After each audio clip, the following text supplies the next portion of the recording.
as you get beyond your cleats, it's no longer about making sure that you're doing everything at 99%. I remember I started doing sprints, and like by the third sprint, it was like, we're done. And my head went face first in sports and split. Everything is so individualized. As an athlete at 19, it's very hard to manage every part of your environment. It's not about being invincible, it's about being unstoppable.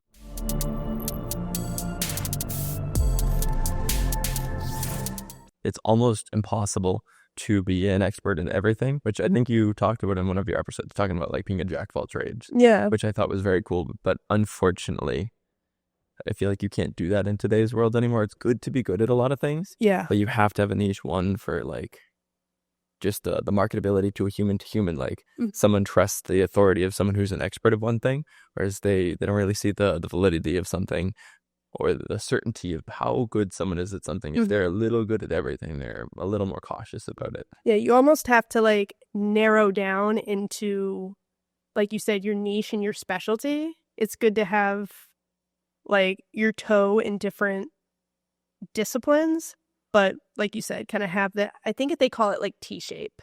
Like have your T and build up in that specialty. Yeah. And then once you're built up kind of in that specialty, then you can kind of branch out. That's cool. I actually haven't heard of that before. Yeah, it's really, really interesting. You have to just be able to collaborate and like work with the team. I mean, plug for the podcast. Yeah, 100%. 100%. Well, and I think that's the biggest thing with strength coaches. It's like you have your sports medicine team. You have your strength coaches where their discipline is performance and increasing performance. And then within that T, you're dealing with physicians, you're dealing with athletic trainers, you're dealing with coaches, especially when it comes to injured athletes, which we're going to get into in this episode. Yeah, right? We kind of do this. We kind of smooth.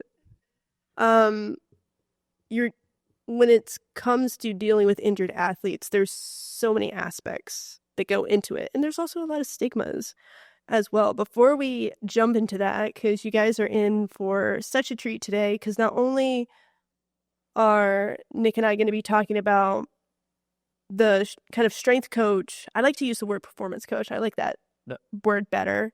Performance coach aspect of injuries, because we've kind of touched on injuries a little bit in this podcast, but haven't really dived deep into it, but also our own personal experience being former athletes. So I guess my first question for you, kind of putting the athlete hat on. Yep. Did you have any big like injuries as an athlete? I always say my big one was when I tore my quad. That was kind of like the big one. Was it a full or a partial tear? It was, I think it was like a second degree. So it was, I think there's like 3 levels. Yeah. 3 is like it's completely torn off. Yeah, that's third level is like it was super deep. It was the vastus medius. It was like the big fleshy one right in the middle. Your vastus intermedius. Vastus intermedius. Yeah, the big fleshy one just an overuse injury, which we'll definitely get into in this podcast. Because it's definitely different with like the big ship for me, like bone injuries versus tissue injuries. But before we get into it, I'm getting ahead of myself. I feel like we all have that like self-defining injury that kind of challenges us both physically and mentally. Did you ever have one of those injuries as an athlete? Funny enough, we'll get into some of the mindset aspect too, but I won't take us off on that tangent too. My I guess defining injury happened after any potential of any actual sports career was over. Okay. It was about 1.5 years ago, because through my actual, just like being an athlete, I had a ton of injuries. I completely ignored them. I beat the crap out of myself. Like I broke. Kind of that push through the pain, work through the pain mindset, which is so huge in athletics. Detrimentally. So you do have to have some tolerance for pain, and it will exist at some points. But I quite literally broke bones and did not go to the doctors for it. I have a hole in my elbow because I broke my olecranon to the point there was a hole and continued to play lacrosse that season. It just made no sense. But the one that actually made me hesitate, made me take a step back from wanting to jump in to continue to do things is I pinched a nerve in my neck between C4 and C3, I think. And it made it so that I couldn't really use my arms super well. And the biggest thing was I could not open my jaw fully. Oh, So, it was like full neuro yeah, stuff going on. Oh my goodness. I can't say all the specifics on it. One, because MRI scans are so inconsistent with the pain and function limitation that you experience. Mm-hmm. But all I know is the 3 separate times that I re-injured it, I could only consume liquids or eat oatmeal. Ooh, yeah, that's going to take not only a physical toll, but 100% a mental toll. Was that, because I know you're still big I know you're a big hockey guy. Yeah. Were you doing it playing hockey? Yeah. So the first time it happened, I was just a little stiff. I tried to cut into the boards. I lost an edge from someone just pushing on my back, and I threw my body forward to try to counterbalance myself, and my head went face first into the boards and split, and didn't feel great, but I was kind of okay. I just felt real dizzy and kind of a little out of it. Yeah. And then when I went to take a shot, I just felt a ripping sensation from my shoulder up to the back of my head, and Ooh. just continued to just get stiffer and stiffer as the day went on. Oh my goodness. Yeah, that does. Did you have any like history with concussions beforehand? I'm trying to think. A fair amount of concussions, actually. I'm trying to think. Maybe that could get again. And again, as we're talking, I try to remind folks that we're not specialists, we're not physicians in this field. Yeah. I will say you guys are in for a treat because we are both certified strength and conditioning coaches, personal trainers, so we do have that knowledge there, which is super exciting. So we can speak a little bit on those topics, but again, we're also speaking from personal experience as well. So I just wanted to throw that out there to folks. Yeah, and even a caveat to that, I'll try not to go too far on the side tangent, but almost nothing should be taken as law in scientific research because it's a developing topic, and even those who have a great authority on the matter, you still need to be patient with the process. You can't. It's definitely helpful to buy in, but anything that's provided, even if it's helpful, you still have to kind of dip your toe in slowly. Whatever method or modality someone's recommending, try to figure out if it works for you. Like we were just talking about the individuality of something. Try to not jump too fast in and hurt yourself with being overconfident because someone actually does know what they're talking about, which they can. But if it's being communicated online, they might not be specifically speaking to that one person. So 100%, speak to someone in person, an actual medical professional. But not only that, but one-on-one, individual to individual, you're seeing that person face to face, and they're actually seeing the person who they're giving the recommendation to is the biggest thing. Oh, absolutely. And I think it's also, you're going to take bits and pieces, and what's the word I'm trying to get at? Like, it's like when you're reading a research paper and you have to be kind of, or anything for that matter, consuming anything. I think you said it best. You have to be very kind of open to the different biases or different opinions. There's never an end-all be-all solution for anything. Yeah, 100%. And I think especially in like the exercise training space, we were just talking about this earlier before the cameras were rolling about like evidence-based practice versus scientific practice, and having a little bit of like that overlap and being open to both kind of like ways of thinking and modalities. Absolutely. Especially with like injured athletes as well. It's such a case-by-case basis. So circling back to that injury. Yeah. So you get we'll go a little bit into like your mindset at this point, because that's huge, especially you said you could only consume liquids. It was very like neurologically, some stuff was very limiting. So very limiting stuff. You couldn't even exercise. It's not functional a lot. Quality of life just like decreases, exactly. Which takes such a toll on you. What was kind of your initial reaction to getting that diagnosis and like going through that? Where was your headspace at that point? It was definitely frustration. I truly just did not want to deal with it. I wanted to continue to make progress, because it was when I had finally gotten to a point where I was satisfied with my level of muscularity, because I had always focused on performance.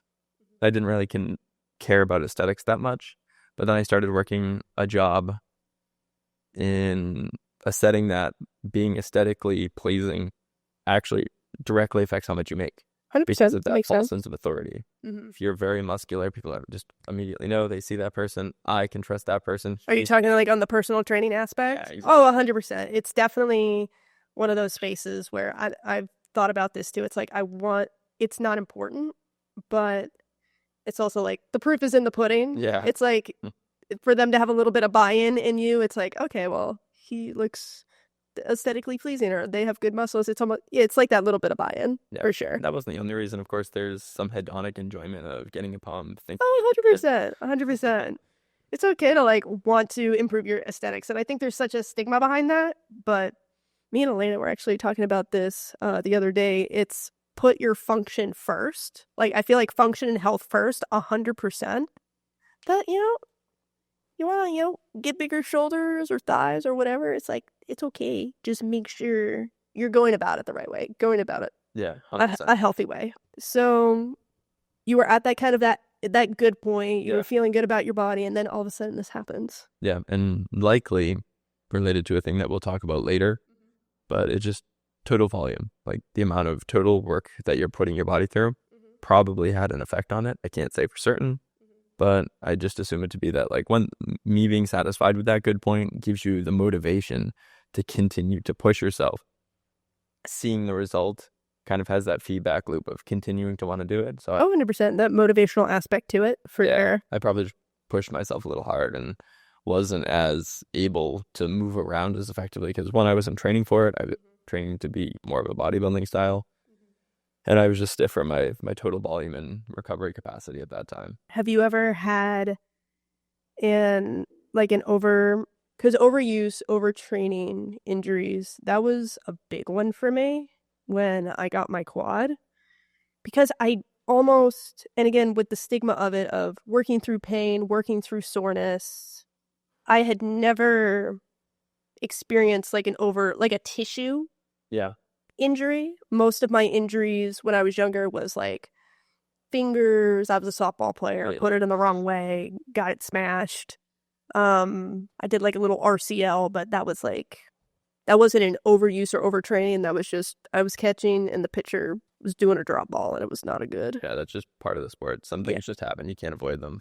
But the quad was definitely a mind shift for me, because I was a sophomore at this point. Everything was like on point. Like you said, it was kind of that similar, like, everything's feeling good and great. We're moving, we're grooving. And it was definitely, I don't know really what had done it. I think it was just a combination of practices, maybe not getting enough sleep. I was also, I think, pushing my body, my lower body past its like point of no return. I was lifting, I think, a little bit heavier than I should have. Yeah. And I think that's a combination of, could have been poor programming, could have been, a combo of things. Either way, the muscle was getting overused to the point where it was just, I remember the 24 hours that it happened, it was like, it was almost like this soreness. But like when you work out and we have this mindset of like, oh, like if you're a little bit sore, you're fine, you'll work through it, go off the bike. But when it started to turn into pain, I remember I started doing sprints, and like by the third sprint, it was like, we're done. Oh. And then from that, it was this confusion as a young athlete. I think I must have been like 19, 20 at the time. Never dealt with an injury like this. And it's almost like, what did I do wrong? That was like my initial, what did I do wrong? 100%. I do that all the time. And it's like, because you're almost like, again, have that mindset of wanting to work through the pain, wanting to work through the soreness. And even like my coach was like, why didn't you tell me this was happening? Like, I saw you iced your quad. Like, I knew this was happening. Why didn't you tell me? I'm like, Coach, I didn't even know it was a thing. I didn't even know it was happening. I thought it was just sore and it was just like super, super tight. And then, Yeah. um, It can definitely be hard to parse out subjectively what actually needs to be rested sometimes, mhm. especially in a college athlete setting where it's a community where you are trying to not let other people down and let yourself down, and it's a very high pace, high motivation. Everyone is amped up and excited about the thing they're doing, which is Yeah. fantastic, but it can be then hard to lower your psychological excitation enough to just take a moment to be present in your body. I know that sounds kind of woo-woo, but It it's like is though. No, it's feel very what's valid. going on. And sometimes it's also, as athletes, sometimes we just don't recognize it. And you have to kind of create that environment and get going with like coaches, strength, performance coaches of like trying to recognize when that's happening for athletes, but that's also super tough. Yeah, It's like, 100%. how do you recognize because again, we want, healthy overreaching, Yeah. but where's that point where it's like too much? That's when the individuality comes in, and like you said, it's super hard to do because each person's overreaching is not only different person to person, but it's different for one person month to month to month. Oh, that's true. That's very true. In terms of when you say difference like month to month, in terms of like their recovery process or just the person as a whole? I mean both, because they would kind of cycle together. If how much, like you said, you don't know how much sleep you're getting, how much all these other things were going on. So I think eventually we'll definitely have better ways of measuring these things. But I think for now it's good to not to just, like you were saying, not blame yourself, because as an athlete at 19, it's very hard to manage every part of your environment and still do well in them. Like, you have to go to school, you have to do all of the things and all the assignments that you have to do. Yeah. And there does come a point where you are simply just a little overreached by your environment, and sometimes that's okay, and sometimes you just need to take a break from certain parts. But to be successful, you do have to be a little overreached at some points. And Yeah, you're gonna have that balance. You're gonna have your heavy seasons and your low seasons, whether that's physically, mentally, all of those stressors. Have you had any kind of experience? Because coaching like injured athletes, because it's definitely a lot different. There's definitely a little bit of a different approach that goes into coaching injured athletes. Do you have any good examples? Yeah, I would say the best example I have for an athlete, he was a figure skater. He was 16. He was getting ready for nationals, and I was, like we were talking about, I was collaborating with his physical therapist, and then another trainer of his at the TB12 method facility, and we were all having a discussion. And that was a time that was slightly frustrating because I was very much understanding where they were coming from, but they were advising me not to provide any weight training to him at all, which didn't make sense to me personally, and I can't really see any good evidence for it. And we had a discussion. I explained, of course, I'm not really going to give him any hypertrophy work. Really, he doesn't need it. He needs to be extremely nimble and light, because there's no specific weight class, but you need to be light for it. Yeah, with finger skating, very nimble. It's a very nimble sport. And we just went back and forth, and we collaborated, and we finally found something that was a happy medium. I had to make some compromises that I subjectively felt didn't make 100% sense, but it worked out for him. And it was basically convincing him that it was okay to exercise when you were in pain, but not do something that hurt you. As he had kind of a very balance between pain and uncomfortability. Yeah, he had kind of a bifurcated mindset of either I'm injured, so I need to stop moving, or I've reached that threshold where I'm no longer injured. I can go back to my 14 times a week on ice practice, which is crazy to me. He was on the ice 14 times a week and had dry land in between, which was just another thing that was an interesting experience, balancing all of that volume that he was experiencing. Oh, 100%. And I was really excited when you brought up this point in kind of collaboration with those, physicians and those coaches of like, he was injured, he shouldn't be doing anything. And again, this is personal experience, personal opinion. it's stuff that I've also gathered, from my mentors when I say this. It's a big, I feel like, a misconception and stigma that if you are injured, you should not be completely at rest, shouldn't be moving, should avoid weight training completely, which I will say, one, depends on the stage of the injury. If you just got out of an ACL surgery, you're not moving. Like, it's I'm trying to remember, like, you remember, like, the different, I'm trying to go back to school, like, the different stages of injury. Like, you have your, like, inflammatory stage, like, everything's blown up, it's really, really bad. But when you get to the point where it's not painful all the time and you can, like, start moving again, have you ever heard, I think it's called, like, cross-sectional or like, adaptation. Talk, yeah. Yeah.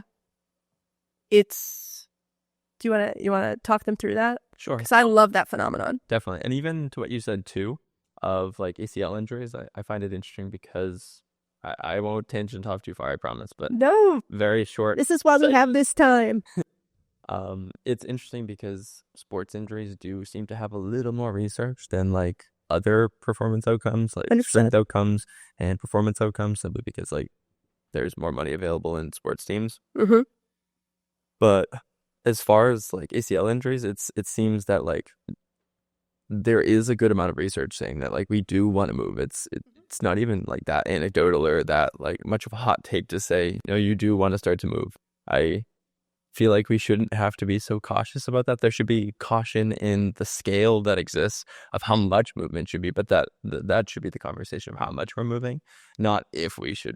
Yeah. How much? What's the intensity? What's the volume? Exactly. Like from what I've been told by physical therapists that I trust and seem to actually care about the research, you want to get extension back as soon as possible, full extension, and like be moving a little bit and probably not load bearing and nothing plyometric, of course, for a while.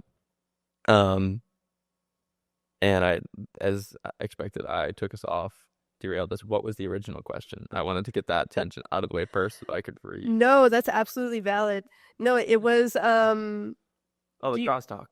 Yeah, you want to explain to our audience, because when I did not learn this was a thing until I think it was like my senior year, and I was working with GT, our strength and conditioning coach, who specialized. He was actually, I forget if it was Georgia or Penn State, where he was actually the specific strength and conditioning coach for return to play athletes, which I would give you his information because I think he would be a great resource for you. Tell him Mina sent you. He is such a great guy, especially when you were telling me about your passion for injury and return to play athletes. That's like his bread and butter. So beautiful. We'll slip you that detail. You'll have my email blocked by the end of the month. But yeah, so talk to our audience about that, because I think you put it very eloquently. I'm definitely not an expert by this by any means. I haven't even dug too deep into the research on it. I've kind of read in some text, but I haven't actually looked through a lot of studies specifically on it. But basically, from my understanding, is the crosstalk occurs and helps to diminish or limit the amount of muscle atrophy that can occur. Say if like someone's put in the cast in the right arm, you're performing some amount of resistance training on your other arm, it's going to minimize the amount of atrophy that occurs. And it seems to me that it's mostly neural. Mm-hmm. It's mostly that's what I've read too. It's a lot. You're like, obviously that injured muscle is not gonna get any type of hypertrophy, but it at least, it's like if you were to picture like your body and all its neurons, it's like if you guys can see me, like as you're lifting, as you're moving the one side, there is kind of like this positive kind of neural crossover with the other side. Yeah. So to that point, I had a perfect example of, I was working with these two volleyball players. The one girl, they both came in, and the one had like something on her wrist, something like that. So she couldn't do any of the upper body stuff. She's pretty bummed about it. She's like, oh, I have this, blah, blah. I'm like, oh, that's all right. I had them do like floor presses, and she's like, well, I'm just going to have you're going to have the weight in the one hand, and you're just going to lift your other arm. Yep. It's just creating that movement, and also shift a little bit to the mental side, it makes them feel like they're doing something. Yeah, and it takes the stigma away from not moving it. Like, Yeah, understanding that load is the important factor. Like, it's not loaded, but they're still moving. exactly. And I think that's super important with injured athletes is, again, kind of that like self-worth, validation. Like, because again, that's a very mentally challenging time. Because you're basically taking them out of their sport, especially if it's a very unexpected injury or something like that. Giving them something to do or feel validated, almost like progress. Yeah. So giving them some sort of inkling that they are making progress, even 100%. though that they are Absolutely. injured, because it's such a mental shift for them. And that was the really thing when I struggled with my quad, of they didn't have me do anything. So when I remember you talking about that a little bit too. Yeah, they didn't have me do anything whatsoever. And that's no reflection on the athletic trainer, the training staff at all. Sometimes it's just concern. Yeah, it's just a concern. Responsible for injuring you further. Exactly. And when I found out about that with the crossover effect, or cross communication, whatever. Cross communication, I was like, oh my gosh, it just opened up my mind, because that's how I got into being really passionate about return to play, was because of my quad. Because it was a good 2 months where, like, it was a pretty good injury, but I could still do upper body. I could still grind doesn't stop. Yeah, your grind doesn't stop, but they didn't even want me doing upper body. They didn't want me doing any sort of stress on that. Nick, I know, which totally plummeted my mental health. I was already feeling like I'm useless. I can't, because my legs were my money makers. I was a pinch runner. Like, that was what I did. You are speed. I am speed. So that's out of the equation. And then on top of that, like, I can't even lift. I've eventually not argued with my athletic trainer. We had a discussion of, like, can I, like, lift the dumbbell? Can I do something? And my teammates were very supportive of that too. Like, Mina, like, don't lift heavy. Because there were definitely at some points where it's like, maybe you shouldn't lift, like, the 40-pound dumbbell. Let's do, like, 25. Again, load. Yeah. There's kind of that balance in that. Again, with all saying this, it's also, like you said, very individualized. Where are they in their recovering process? What injury it is? There's a lot of variables to consider, like volume and frequency. How do you you have an injured athlete, how do you go about evaluating, all right, how much can I push them? And I know that's very broad. We're not talking about any specific injury. Yeah, of course. I would say exactly like that. It's the best thing you can do for an athlete who has just been injured is you originally, like you said, teach them that it's a scale. I always talk about it's a dimmer instead of a light switch. Okay. Basically, I like that analogy. Maybe in the beginning, you should just leave the light off. Like we said, that initial inflammatory period where just everything hurts, you just simply want to figure out how bad it is, because if there's so much inflammation and pain, it's hard to tell how much you should be doing. So letting that light cool off to the point where you can touch it. Of course, I know you don't have to touch the physical light bulb. Just work with the analogy. You like hover over the light bulb. You feel it out. Just okay, yeah, maybe I could turn it. And then getting to the point where you can start to turn that dimmer up and turn up the brightness and turn up the heat on their training. And then the second thing is, like, teaching them the tools to figure out where they are for themselves. Oh, that's a good point. I think a big thing that's actually talked about pretty fairly, but not talked about a ton in the practical aspect. I hear about it all the time in research, but not as much lately, because now it's all stretch mediated hypertrophy. But it used to be like RPE and RIR. But it's actually really important, not just as a coach to know it, but even more important for an individual to know, because you can know as a coach, but being able to communicate it to the athlete so they actually know how to think about it for themselves is one of the biggest tools that they can use for learning about actually how hard they're pushing themselves. If they're pushing themselves hard enough, or maybe they're pushing themselves a little too hard, figuring out where they fall. Yeah. And it's tough to do that even with healthy athletes as well, trying to find where is that limit, and where are they on like in their, I would say, would you say like intensity, like how much effort they're putting in and where they are on that scale. And then you add in an injured athlete to that of they're already dealing with some sort of abnormality, some sort of maybe pain or uncomfortability. Yep. On top of that, how do you not only implement that, but more so build that type of trust with that athlete as well? Because that was, again, coming from my personal experience. I also didn't, when I was injured, I started almost losing trust in the athletic staff, and we had a professional strength coach my freshman year, but my sophomore year, although she was fresh, newly certified, I think still learning the game, and that's why I think like that was a contributor to the overuse. I think I was putting too much weight on the bar. No one was telling me, hey, don't put that much weight on the bar. It was knowing when to rein in your more motivated athletes. Yeah. Do you know like where it's they would do the progression of, they would use like percentages. So you do your max, yep. and then each week or every 2 weeks you'll go up in that percentage. Yep. Which I agree with that to a point, but although my max was one thing, yep. my percentages, like I was almost doing too much or whatever. Was it simply that you were able to potentially perform more reps than anticipated for that specific percentage, or were you personally choosing too high of a percentage for yourself?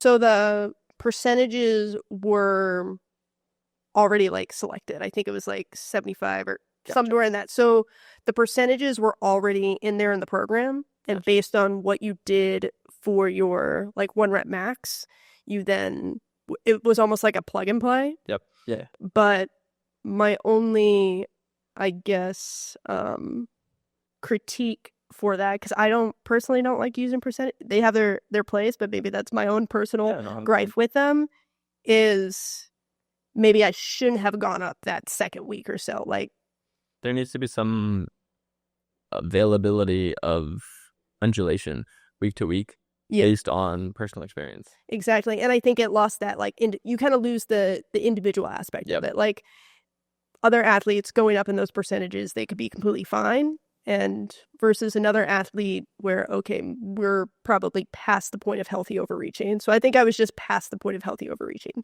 which again is stuff you know this as a performance coach. When you're dealing with like a team program, it's very hard to be individualized, but it's anyways.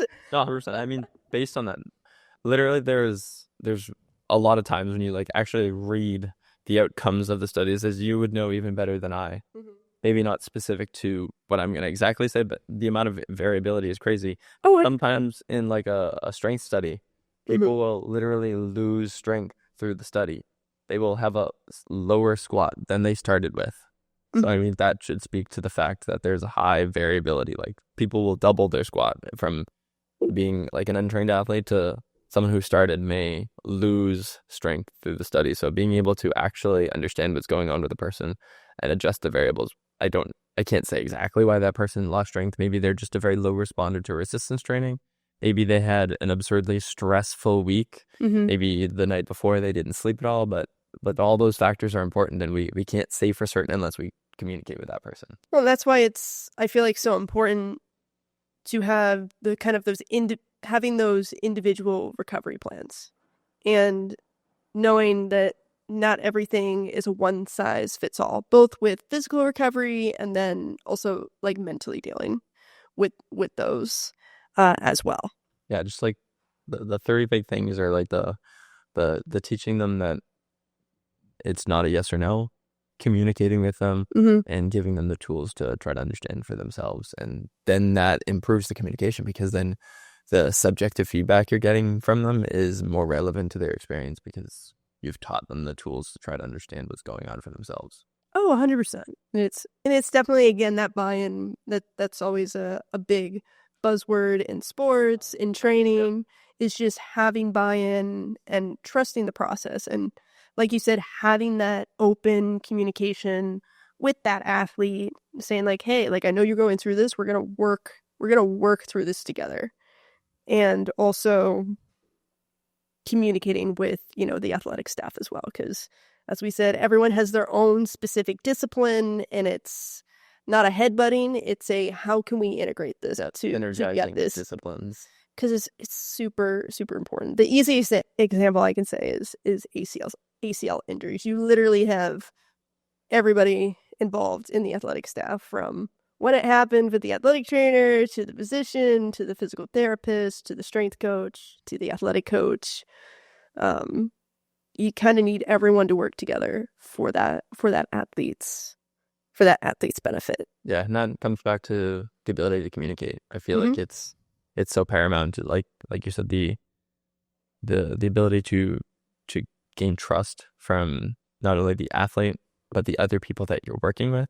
Yep. So that they don't feel like they have to change their approach or change the way they're communicating to get a certain outcome from a person that maybe they don't think is prepared to do their specific side of the team that's working together. I don't have the best way of doing this. I haven't really put a lot of time into, like, I guess, the psychology of it. Just from my experience I have, but I would say the best way that I've found to do so is to just openly and honestly communicate and just, like, explain yourself. Actually, don't try to just, like, leave it like it's some magic thing. Explain why you're thinking it. And someone may disagree, but I feel like there's, in a lot of times in science, like, people won't say the specific things they're planning to do because they're worried it might be taken as wrong. But that's how you communicate back and forth and find a solution. You explain what you're thinking. You give your rationale behind why. Yeah, I think that's the biggest piece of advice. I remember being at Plymouth and, like, doing my internship. The biggest was, one, if you're going to make a statement or make, like, like you said, like, put your, like, 2 cents forward and, like, hey, this is what we should do, you have to be able to back it up and understand and explain it. Because if you can't back it up and explain it, that's not going to convince other people of its like validation. Like, you have to, because then, like you said, now there's an open communication loop of, like, hey, I think we should do XYZ. Okay, well, what do you think about blah blah blah blah blah? It's the same way, like, in the research space too. Like, PIs communicating and talking to each other, not quite on the same level. I think a perfect example is when you have an athlete who's in physical therapy, but they're also in the weight room. Like, that, I feel like that is the most healthy overlap that can happen, is a strength coach talking directly with the physical therapist of, like, okay, what are they doing in physical therapy? How can we either integrate those exercises or push them in the weight room? Because then there comes that gray space, which is that return to play aspect of, which I feel like we're getting better at kind of integrating those two of, okay, you're done with physical therapy. It's almost that gray area between you're done with physical therapy, but you're not fully can go all out in the weight room, and kind of integrating that. Do you have any kind of insight to that gray area? It's definitely going to be extremely highly individualized. The two examples I could give is, like, the one that I talked about with the figure skater, who his issue when I got to see him, he had other injuries, but when I was seeing him, it was simply for low back pain, just general low back pain. But it was persistent and consistent enough to be limiting his performance and making it so that he had to spend less total time on the ice. And then another example is something that I had just taken from, they had just torn their Achilles. Ooh. And they That's not fun. Pretty much just finished physical therapy, so they could walk when I saw them, but they couldn't do much else than that comfortably. So those are two very different things. And the best thing you can do is, like I said, is be able to specifically communicate with the person they have just seen, which in the case of the younger athlete, the figure skater that I saw, that was an opportunity to especially be able to just see what they were doing so that I could understand, I mean, a baseline, what he was adapted to. It's that I strongly believe that's something that's not talked about enough in research or just training experience, or even just, like, background checked as it should almost be treated like this might be the wrong term, but like a covariate. Like Okay. what they are specialized in, what their body's used to at that time, that acute time period, should be relevant to how they're going to respond to the next training phase, which is something that's talked about sometimes versus like strength or hypertrophy. Like they're in a strength phase, so now maybe they're more primed to be in a hypertrophy phase because it's a more novel stimulus. Same thing with returning an athlete. Even if you aren't a specialist or maybe a doctor, you should still want to know what type of training they've been doing. So at baseline, you know what their body's already comfortable with. So at minimum, you can have them do what they're already doing, see how it feels, because they're already doing it. You're not introducing some magical fix to them. Yeah. And you're just gradually bringing up the dosage of the things that they were already doing is a very simple and usually safe way of making sure that they can bridge that gap between physical therapy where they've, depending on the office, either been doing some very low load training or maybe all the way up to a good physical therapy office, in my opinion, is doing some amount of plyos and sport specific preparation in a controlled environment, getting them used to the things that they're going to be doing. And if that's the case, then you can truly just continue to do those things and up the dosage. Yeah, 100%. I'm really glad you brought that up because it basically is, it's very much that same like progression mindset. Like that's exactly what, creating a strength program is. It's just progressing up or progressing down based on the individual and their needs. And that's such a huge, I remember when I was working as a rehab technician in a very, very small rehab setting in a physical therapy clinic. And I learned so much from this one physical therapist because that's essentially what he did is the movements he was doing with either these, again, a lot were older folks, but he did have a few athletes, was just almost, it made me really think about like, what is exercise progression? Because we essentially have a handful of, like, if you say a squat, there are so many ways you can either, I don't know, degress a squat or progress a squat. Absolutely. Like a perfect example is like this lady needed to, from a functional standpoint, like put your hands out and sit up and down in a chair. And I'm like, oh yeah, that's like a squat. Yeah. And then you can progress that up and up. So it's definitely, to your point, having that same sort of progression mindset just through physical therapy and then progressing from there. But like you said, also knowing, all right, where's their starting point? That's where like kind of the strength coach component comes in. It's like, all right, where are they starting from? Where's their kind of baseline? Yeah, absolutely. I think it's definitely helpful to get super specific and into the nitty gritty, and sometimes that can be helpful.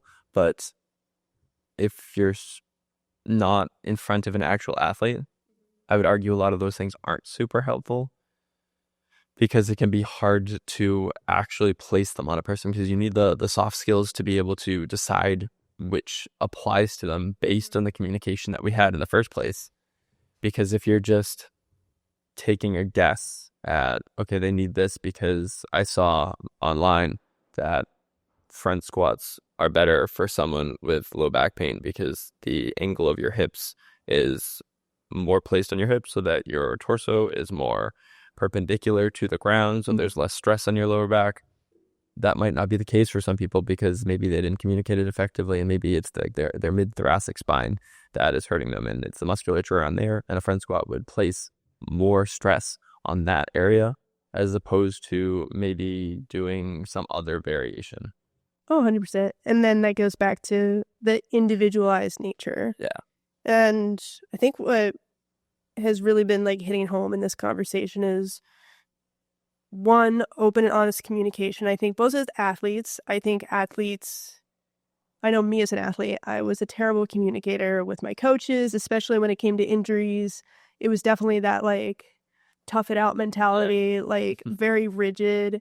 But when I learned to kind of be, one, more honest with myself, because there are I think sometimes when you get injured and like you're kind of at the top and now you're at the bottom, there's definitely that mind shift of like shock of now you're just in the like, dark. oh shit. And kind of putting a little bit of the ego aside, I was definitely like one of those athletes on my own. Good. But I'm fine. Everything's fine. Wrist hanging off. Well, I have a question about that too. So yeah. when you're in a military setting, Mm-hmm. do you find that difficult to kind of figure out where they're at? Because I would imagine, I don't know Yeah. for sure, that is definitely an environment where there's an expectation to ignore your subjective experience. Oh, 100%. And again, I can't talk too much on this because that's not my specific area. Again, I deal with heat, cold, and altitude, so we got a lot of probes on them. So if something's going AWOL, the physiology usually is a telltale sign of how they're feeling. We definitely have those athletes when they're, or those soldiers when they're at altitude. Like altitude's a big one. I was actually just talking to a PI a few days ago. We were talking about altitude because usually what'll happen because we have them exercise at altitude. You'll get stuff like lightheadedness, tunnel vision, dizziness.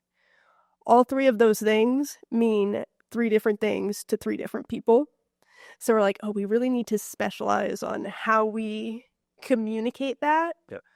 But from folks that I've talked to, like specifically in our military performance division, and just anecdotally, friends that I know who are in the military, or even just talking, we get a lot of young kids, a lot of, we pull from either medics or infantry guys that have just come out of tech school.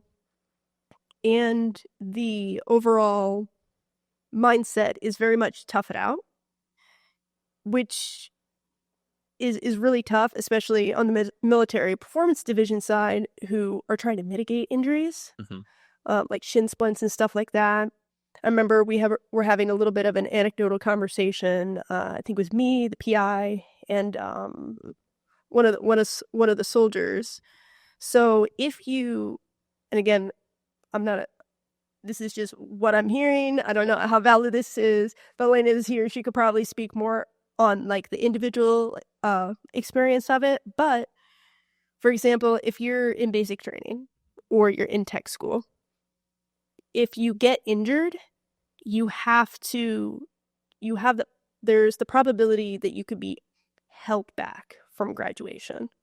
So it's like they're not gonna like send you home. You have the contract, like, but with that in mind, there's the stigma of like, okay, we have to toughen this out because you don't want to get held back. You want to go to tech school. You want to, you don't want to be on like medical leave of absence. I think one of our PIs who was actually in, I want to say the Army National Guard, went to basic, had something with her ankle or her shin that put her back like almost like a month and a half. And that, as she was saying, takes such a mental toll on you. So there's definitely this stigma around definitely the tactical athlete and in the military of kind of this tough it out, because I can't even imagine. I don't know if there's like, I don't know all the details, but in terms of like job duty and, you know, if you're going through basic and tech phase, being held back that way, I don't know if there's any, I don't know if it affects pay at all, but it's definitely that overall stigma.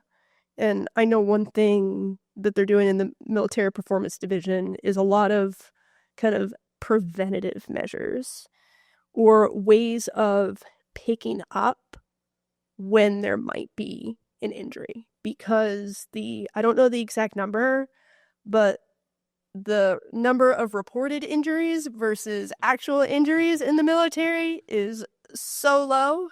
Don't know the exact numbers, but I do know that statistic is very strong. A little bit of a tangent, but I think I kind of answered a little bit. And that's why I do also love the tactical athlete, because not only are you dealing with, it's very much functional based, and on top of that, they're dealing with a lot of stresses like heat, cold, altitude. Like you're dealing with the environment.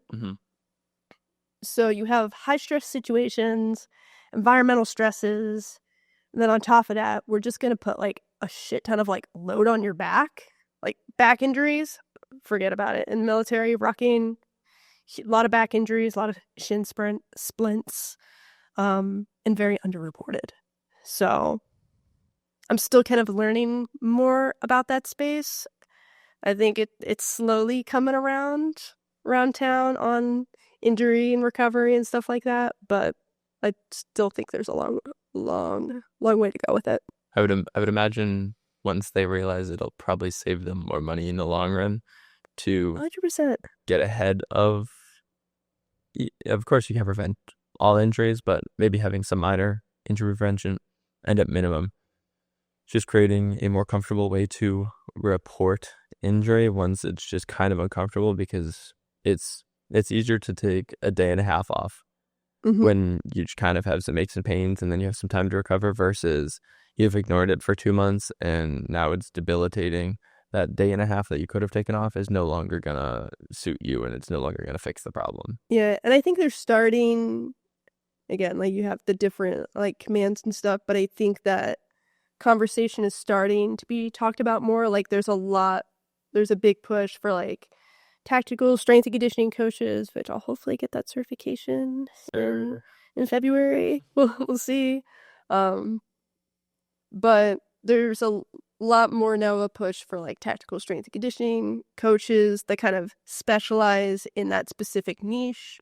Also more calls for like having athletic trainers on the scene, stuff like that. So I think we're starting to turn the corner of that awareness and not making it such a stigma. Because like you said, like if like you're paying for everything for that soldier, from what, like you're paying for all that training, so to have them, like you said, be put back like a month and a half, like, and not push them out to their tech school or their unit, like it's just, it clogs up the system. Absolutely. So from a, I guess, logistical perspective, it actually would be more advantageous to have more resources for soldiers and in that injury prevention realm. But again, that's also, we can get into like funding and different things like that. So it's like you gotta take the government with a grain of salt and stuff like that. But huge advocate for it. There's definitely a stigma, but hopefully it'll get better as time goes on. Again, USAREUM's military performance division is doing a phenomenal job. Their biomechanics lab is so fancy. It is so pretty. I saw it like once and I'm like, oh my gosh, this is so much money. And I'm not a biomechanist by any. I stay in my physiology realm. I don't delve over into biomechanics unless it has to do with mechanics. Is easier than physiology. I like it better. It's too much math for me, Nick. I like I'll stick to my my exercise what is it? Exercise technique. Yes, it's fine. But yeah. But even then, open, honest communication, because the return to play space is it's a fun space to be in, and I think that's coming from former athlete being injured, and just my background with like physical therapy and stuff like that.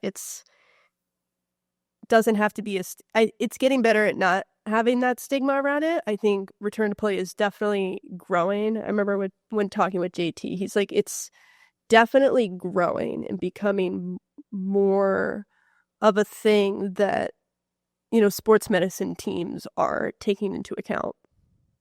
Or you have like like there's a lot of, when I was looking into like physical therapy, like there's a lot of these hybrid physical therapists that are coming about, where it's like they're physical therapists, but they also have that performance coach aspect to them, which I was kind of going that route. I'm like, no.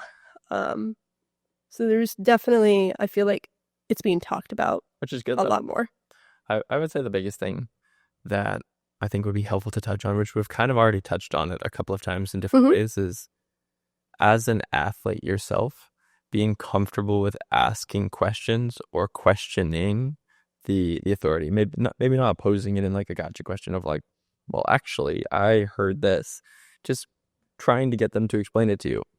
and actually explain their rationale behind it. Two examples that I can think of are like the calculation for max heart rate, as you probably remember from like undergrad. Way back when. Yeah, exactly. It's that. I remember that just came about because some person chose to use it in one study, and it seemed to correlate pretty effectively. And it just continued to be the standard. Just like how for a long time, the way to calculate total volume was just like weight, reps, total sets, and that determined your total volume. And it seems pretty logical and seems pretty accurate because you have... It sounds good. Yeah, you have three very concrete numbers. Yeah. And you know these are the numbers. But now we've kind of gone to the realm of it seems to be more accurate for at least tracking like recovery capacity necessity or recovery capacity needs. Okay. It's just like total working sets. Okay. Kind of cycling. Expand on that for me. Yeah, meaning like total working sets of like I did 5 hard sets, whether they were at 8 or 12 reps isn't quite as important because if you were at 12 reps, maybe you'd have a higher total volume versus the 8 rep sets. Obviously, the weights are going to be slightly different, but it's very likely that your total volume is going to be higher with the 12. So it's more important how many hard sets you did. If you did 40 hard sets for a muscle group that week, or if you did 20 hard sets for a muscle group that week, is going to be more important, it seems, than the total amount of tonnage you moved that week. Okay. So not like the total amount, but more so how hard you were working. How many times you worked hard, basically. How many times you worked hard. So almost kind of an increase in frequency, would you say? Or not necessarily increase in... It could be technically construed that, but I guess personally I view frequency as how many times a week you're doing it. Gotcha. Versus like in frequency, you could only do it twice a week. I wouldn't recommend this, but you could do, say, 20 hard sets of quads. I guess that would actually be fine if you're splitting it between different movements. We'll exaggerate it just so I can continue the same thing. Yeah, to keep it very example. Hard sets of quads in one workout.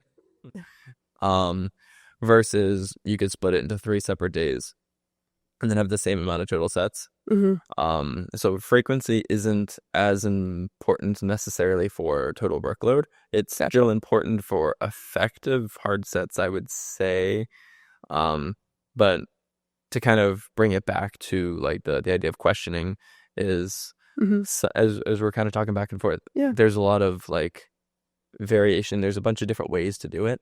But on top of that, some of the very sciencey concrete things that are used in the literature and things that people cite aren't always as substantiated, and not every little thing has its entire history of like 5 papers of why someone chose that one number. Yeah. So sometimes there's not always certainty. So it's just good to ask questions and to see why a coach made a decision. So if you're an athlete having trouble with understanding what's going on, I think it should be a go kid question, because there is a possibility that maybe there wasn't a high degree of certainty why one variable got chosen. They probably know what they're doing overall, but having that communication might even be good for the coach, because then they critically think about why things get done. Oh, I couldn't agree more. And I think just constantly questioning and being curious and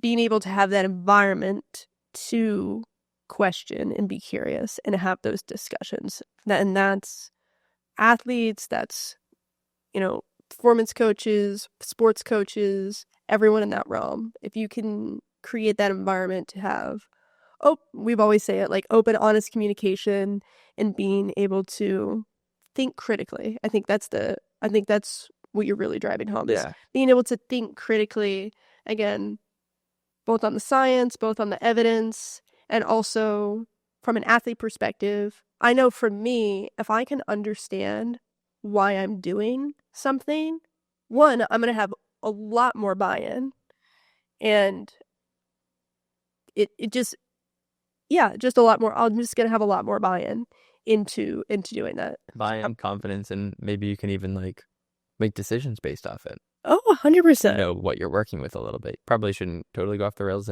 as an athlete. Of course, you can a little because you actually know what you're talking about. You were in an exercise physical Yeah, it at the time. depends. Yeah. But Take it with a grain of salt for sure. yeah, but like even someone who's, I don't know, if they're in college and they're a business major, of course, maybe they don't really care too much about the science. Mm-hmm. But if someone explains to them, maybe they can make some choices based on their own, like simple things like, okay, I didn't sleep much and I was told that's going to limit my total recovery capacity. And I also feel like crap.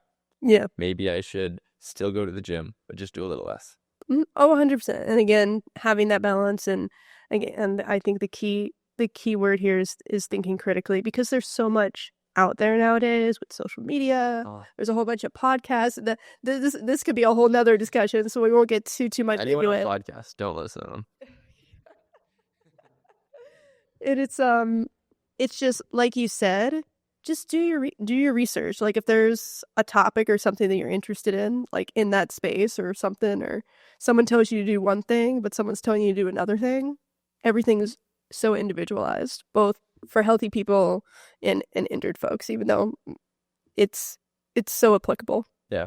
It can be hard to kind of understand research as someone who's not interested in exercise, and even someone 100%. who goes through that training, it can even still be hard unless you have spent a ton of time on the statistics like itself, because of course you can read it, you understand all the words that they're using, but I don't know, personally I found it sometimes hard to understand like a lot of like the post hoc tests they were doing, or like some of the power calcs, or like the specific choices they were making. And even if I kind of understood the calculations they were using, it can still be hard to know all the choices. So it can be hard to read research. I do think it's important to be able to effectively communicate, because it's hard to read research. You probably do a better job of it than I do, but I find it hard sometimes. You show me a mechanistic study versus like more of like a practical application study. I'm gonna have a lot more focus in that, just from like a brain perspective and attention perspective. But for the calculations too, are you pretty comfortable with those at that point? It's something that I'm interested but haven't done enough on. I haven't delved too much into it, so I can't speak too much on that. But yeah, definitely as athletes, it's good to ask questions. It's good to be curious. And as professionals, back your shit up.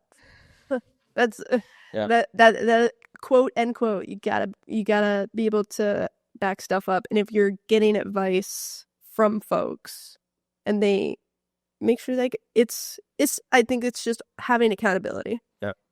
For sure, and having that open and honest communication. And I guess one final overlapping topic for, I guess, a little more specificity, but kind of talking about what we've been talking about of actually dealing with injuries. We've talked a lot about the mental side, but I think a lot of the worthwhile things that can be helpful with dealing with an injury do kind of come down to load, which kind of almost a lazy, comfortable statement to say, because everyone feels comfortable with that. Because it's very valid. Yeah, but there's a lot of ways to go about that. I would say a lot of times people demonize weird things that seem weird, kind of like we were talking about earlier, like blood flow restriction. Yeah. If someone were to use that in someone who's just been injured, it can kind of seem pseudoscience-y.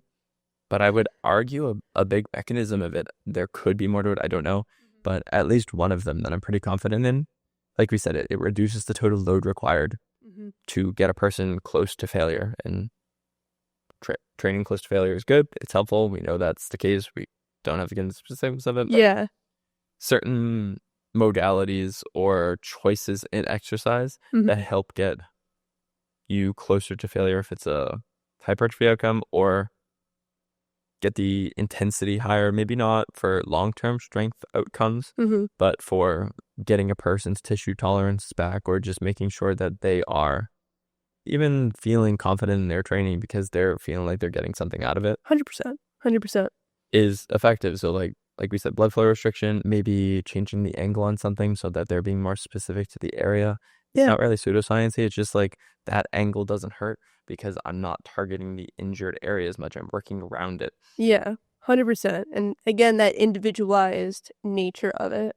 what advice do you have for folks that are trying to kind of balance? I know we chatted a little bit about this, kind of that balance between load and intensity. So those are two kind of different things. Could you how would you define load and intensity? And then what's some good advice you have for folks that want to kind of create that balance between the two? Yeah, it's definitely going to vary. I would say, since this is behind the cleats, a lot of people come from an athlete background, but I would assume, I could be wrong, I have no idea, most of them are no longer in sports. So I would really say that you don't need to necessarily train for optimal performance in sport anymore. You should probably still be participating in sport, one, for your sanity so that you can still be a part of it. 100%. One, so that, or I should say two, so that you're still getting some form of fast movement. You're getting your heart rate up. It's a consistent and enjoyable amount of cardio, and you're doing things plyometrically. It's probably pretty good for you to consistently move and have those requirements. But I would say, in actually choosing what to do, one, load, just the weight on the bar. Just going to keep it simple. Intensity, probably just how close you are to failure. It's a pretty wide degree depending on how injured you are, and I think it's a thing that's often over relied upon on people who are kind of in the research and they're coaches, and maybe they're young and they're just, like, say, personal trainers, and they want to feel like they're evidence-based, so they heard that you should probably be between an RP of 8 to 10. We've chatted about this before. Yeah. Maybe we were doing like a lift session. Anyways, continue. This is so good. But if you have like an injury, literally just throw 8 to 10 out the window. It doesn't matter. Who cares about intensity? Or not even who cares about intensity. You should care about intensity, but the 8 to 10... There's less of a focus on it. Yeah. When all of a sudden injury is involved, we're just going to throw that modality out the window. Yeah, not even throwing it out the window. Just like, it's okay to be at a 2 intensity sometimes. Yeah, 100%. There's such a stigma around that. It's not optimal anymore. Yeah, you're right. It's not optimal training. But a great counterpoint to that would be, one, your total maintenance volume and potentially maintenance intensity is so much lower than the requirement of making progress. And I think that's super important for the mental aspect of things too. Yes, talk more on this. It varies based on who you talk to, but we can very confidently say you can probably quite literally do half of what you're doing right now and still maintain pretty much all of the progress that you've made. Yeah. So it's okay to cut back literally everything by half. You're probably not losing any progress for a while. And then maybe on some of the things that don't hurt, depending on your injury, you can push those. But if you have a shoulder injury or a knee injury, cutting back very significantly is okay to do so, and you don't have to be disappointed in yourself or feel like you're losing years of progress because when you get back in, okay, I was squatting 200 pounds before, but now I'm only squatting 50 pounds. I've lost the last time I did 50 pounds. It's kind of getting in your head about it a little bit, and I think that's a really good point that you brought up, because it's okay to be in maintenance mode. Yeah. It's important just to keep moving. I think that's Life happens. Yeah, it's keep being consistent. I think this is also something we really have driven home on this podcast. Is, I know with like ACSM, like movement is medicine. It's really just move. Exactly. It doesn't matter how much, how little you do. It's just to keep that consistency. So that's a really good point that you brought up, that it's okay to be in maintenance mode, and it's also okay to go up and down with wherever you're at, because I think a lot of athletes, current and former, get very much in their heads, especially when it comes to like numbers, like PRs and stuff like that. Like, oh my gosh, my PR is blah blah blah, and it's just about trusting that process of like, all right, this is where I'm at, or because sometimes life is just so busy and you're not able to keep up with, maybe that progression that you want. So not everything's linear. Yeah, you got to go into like maintenance mode. You're going to have your highs and your lows, both with injured athletes, but also healthy athletes. Yeah. That's such a good point, Nick. I'm so glad you brought that up. That's a really good point to drive home. When you get beyond the cleats, like, sometimes you just got to get out of the athlete mindset. Oh, 100%. Because then I don't want to talk about it, as we get older, Health becomes a huge factor. You got to start stretching more. You really have to kind of, it's almost like a different, you go into like a different mindset. It's like, all right, I'm not 19. I can't just like go right into the gym and like put a shit ton on the bar. Yeah, I would even say the things we did when we were 19, we got away with them, but that doesn't mean we should have done them. Yep. From my personal perspective, there should probably be about the same amount of warm up between someone who is 19 and 45. Okay. That makes sense. I would say that when you're 19, you probably do not quite enough. Mm-hmm. And then maybe some 45-year-olds, potentially, in my opinion, depending on their injury history, do a little too much warming up. Okay, I can see that. Some don't do enough, of course. Especially like you got the guy who walks in, he only benches, he only overhead presses, and he walks in and he does that every time and he doesn't warm up at all, except his little hold the dumbbell and do rotator cuff exercises. But some people, they get so afraid of injury that they think they can just warm it up away, where you definitely do have to warm up. I can't say exactly, but like the most important thing is getting your heart rate up, getting your body temperature up. You got to prep your body in some way to go do a stress. You're basically prepping your body for a stressor. Yeah, exactly. I was listening to the Stronger by Science podcast. I got to listen to that one more.